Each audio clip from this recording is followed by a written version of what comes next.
এতিমদেরকে খাবার দিয়া দিস। দেওয়ার পর এতিমরা খাবার খাইছে।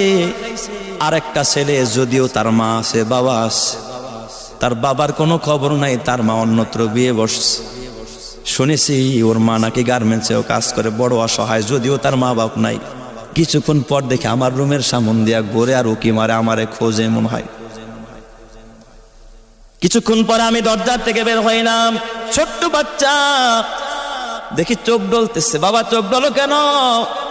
কয় হুজুর ওই যে আমাদের লগের যে ছাত্ররা ওরা যে বিরিয়ানি খাইছে একে আসেনি, আমার একটু দেওয়ান যাইবনি। আমি বললাম তুমি কি দুপুরে খানা খাও নাই রে বাবা? আমার ডাক দিয়া কয় হুজুর ভালো লাগে নাই, বোর্ডিং এ মূলা দিয়াছেন, নিরামিষ দিছে, ভালো লাগে নাই, খাইতে পারি নাই। হুজুর আপনার ওখানে যদি খাওয়ার পরে একটু বাসে একটু আমারে দিয়ে।